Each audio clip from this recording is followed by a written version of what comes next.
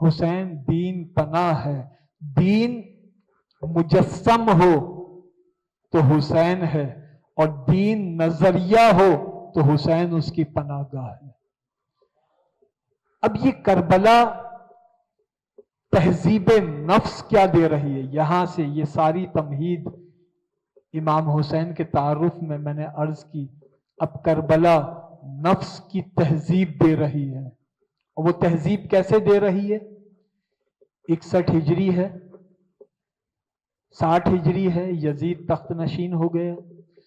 یزید کا مطالبہ یہ ہے کہ امام حسین یزید کے ہاتھ پر بیعت کریں۔ بیعت کرنے کا مطلب تائید کریں کہ یزید حاکم برحق ہے۔ اب یزید جیسا شخص، اس کی تائید امام حسین کیسے کریں؟ آپ نے فرمایا مجھ جیسا کوئی بھی اس جیسے کی بیعت قیامت تک نہیں کرے گا۔ اگر یہ کہہ دیتے نا کہ میں حسین یزید کی بیعت نہیں کروں گا تو بات 2 افراد تک رہتی۔ امام حسین نے یہ نہیں کہا کہ میں حسین یزید کی بیعت نہیں کروں گا، کہا مجھ جیسا کوئی بھی اس جیسے کی بیعت قیامت تک نہیں کرے گا۔ بتانا یہ تھا کہ مجھے فرد نہ سمجھنا، میں نظریہ ہوں، جو میرے نظریے سے جڑا ہوا ہوگا تو وہ یہ سمجھ لے کہ یزید بھی نظریہ ہے، وہ یزیدی نظریے کے حامل کے آگے کبھی سر نہیں جھکائے گا۔ اب امام حسین نے جب یہ بتا دیا کہ مجھ جیسا کوئی بھی اس جیسے کی بیعت نہیں کرے گا، یہ واقعہ ہوا رجب کے آخری عشرے میں، کہ جب یزید نے پیغام بھیجا اور ولید گورنر تھا، اس نے بیعت کا مطالبہ کیا۔ امام حسین نے فرمایا یہ بات تو مجمع عام میں ہونے والی ہے، یہ رات کو خلوتوں میں آپ کہاں بیعت مانگنے آ گئے؟ امام حسین نے اندازہ لگا لیا کہ میں اگر مدینے میں رہا تو کربلا مدینے میں ہو جائے گی۔ آپ نے مدینے سے سفر اختیار کیا 28 رجب المرجب، 28 رجب کو سفر اختیار کیا۔ اور یہ سفر کہنے کو بڑا آسان ہے، اگر میں یہ کہوں کہ امام حسین نے مدینے سے سفر اختیار کیا۔ اس جملے کو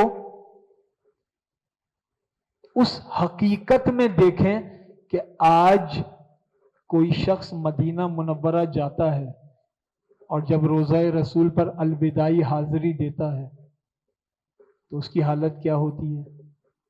جبکہ اس کو پتا ہے کہ زندگی رہی تو پھر آ جاؤں گا۔ یہ جو جانے والا ہے نا، اس کو پتا ہے اب کبھی بھی نہیں آؤں گا، آخری بار روضہ رسول پر حاضر ہوئے، اور آنے کے بعد جو جملے کہے وہ جملے تاریخ کی کتابوں میں محفوظ ہیں کہ اے میرے نانا، آپ کی امت مدینے میں رہنے نہیں دیتی۔ ستم دیکھیں، مدینے میں رہنے نہیں دیتی۔ میں دین کی بقا کے لیے اور مدینے کو قتل و غارت گری سے بچانے کے لیے جا رہا ہوں۔ جنت البقیع میں ماں کی قبر پر، بھائی کی قبر پر۔ حسین ابن علی مدینہ چھوڑ رہے ہیں، یہ کم قیامت ہے۔ اور پھر مدینہ چھوڑ کے آئے مکہ، مکے میں پہنچے 4 شعبان 60 ہجری، اور جب 4 شعبان کو پہنچے اب انتظار کر رہے ہیں کہ حج کریں گے۔ اس دوران کوفے والوں کے خطوط بھی آ رہے تھے۔ مسلم بن عقیل کو اپنا سفیر بنا کر کوفے بھیجا مکے سے، اور پھر مسلم بن عقیل مکے سے مدینہ آئے، بچوں کو 2 بیٹوں کو لیا اور پھر کوفہ روانہ ہوئے۔ ادھر حج کا وقت قریب آ رہا ہے، ذی الحجہ کا مہینہ لگ گیا۔ امام حسین حج کے انتظار میں ہیں۔ 8 ذی الحج، 9 ذی الحج کو حج ہوتا ہے، 8 ذی الحج آ گئی۔ 8 ذی الحجہ کو آپ نے اپنے حج کو عمرے میں تبدیل کیا، عمرہ ادا کیا اور مکے سے روانہ ہو گئے حج سے ایک دن قبل۔ کیوں؟ اس لیے کہ اطلاعات مل رہی تھیں کہ یہاں پر حاجی احرام باندھ کر آ رہے ہیں، تو اب کسی کے احرام سے بھی نہ سمجھیے گا کہ بہت اچھا مسلمان ہوگا۔ وہ یزیدی بھی احرام باندھ کر آ رہے تھے امام حسین کو شہید کرنے کے لیے۔ امام حسین نے مکے سے سفر کیا، کوفے جا رہے ہیں، مقام ثعلبہ 18 مقامات ہیں جہاں امام حسین نے پڑاؤ کیا، اس میں ایک مقام ثعلبہ، وہاں پہنچے، وہاں فرزدق سے ملاقات ہوئی، شاعر اہل بیت کا شاعر۔ فرزدق نے کہا آپ کوفے نہ جائیے، کوفے والوں کے دل آپ کے ساتھ ہیں، تلواریں یزید کے ساتھ ہیں،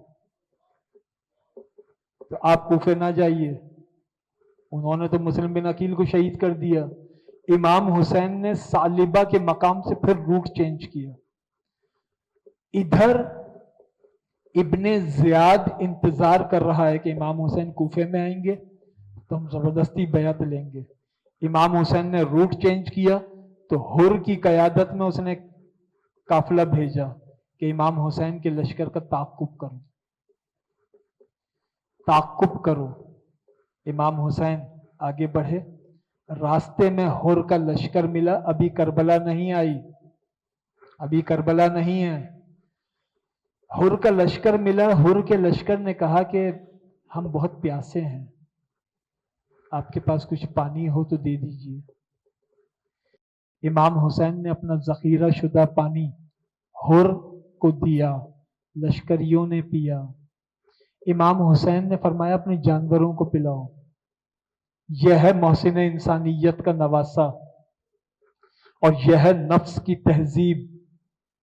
دشمن سامنے ہے، کہہ رہے ہیں جانوروں کو پانی پلاؤ، جانوروں کو پلا دیا، پھر پانی بچ گیا، کہنے لگے جانوروں کے پیروں کے اوپر پانی ڈالو، تمہارے جانور ریگستانی سفر کر کے آ رہے ہیں، اپنے جانوروں کے پیروں پر پانی ڈالو۔ اور جب یزیدی فوج نے پانی بند کیا، حسین ابن علی نے ایک بار بھی یہ نہ کہا کہ میں نے تو تمہیں پانی دیا تھا۔ یہ ہے نفس کی تہذیب، یہ ہے کردار کی تہذیب۔ 2 محرم الحرام 61 ہجری میں کربلا پہنچے، 5 محرم سے یزیدیوں کے قافلے آنے لگے، جتھے آنے لگے۔ انہوں نے امام حسین سے کہا کہ یہ جو آپ نے خیمے لگائے ہیں نہر فرات کے ساتھ، یہ ہٹا لیں، خیمے لگائیں دور، نہر فرات سے ہٹا لیں۔ امام حسین اور ان کے ساتھیوں نے کہا کہ ہم یہاں سے خیمے نہیں ہٹائیں گے، ہمارے خیمے نہر فرات کے ساتھ رہیں گے۔ اس بات پر تکرار ہوئی، دونوں طرف سے تلواریں کھنچ گئیں۔ امام حسین نے فرمایا کہ رکو، ہم خیمے ہٹا رہے ہیں۔ ابھی تو امام حسین کہہ رہے تھے کہ ہم خیمے نہیں ہٹائیں گے، اب کیوں کہا کہ ہم خیمے ہٹا رہے ہیں؟ اس لیے کہ حسین ابن علی نے دیکھ لیا کہ دونوں طرف سے تلواریں کھنچ چکی ہیں، اس وقت اگر جنگ ہو گئی تو مورخ لکھے گا جھگڑا پانی کا تھا، آنے والا مورخ لکھے گا سارا تنازع پانی کا تھا۔ فرمایا کہ جھگڑا پانی کا نہیں ہے، خیمے دور لگا لیے۔ یہ امام حسین کی قائم کردہ تہذیب ہے کہ رسول خدا کی سیرت صرف عورتوں میں سے ایک خاتون نے پوری دیکھی تھی ولادت سے وصال تک، ان کا نام تھا ام ایمن۔ مردوں میں ایک شخصیت تھی عباس بن عبد المطلب، انہوں نے ولادت سے وصال تک حضور کی پوری سیرت دیکھی۔ کوئی اور فرد ایسا نہیں تھا جس نے سیرت النبی مکمل دیکھی، کسی نے اولین دور دیکھا، کسی نے درمیان کا دور دیکھا، کسی نے آخری دور دیکھا۔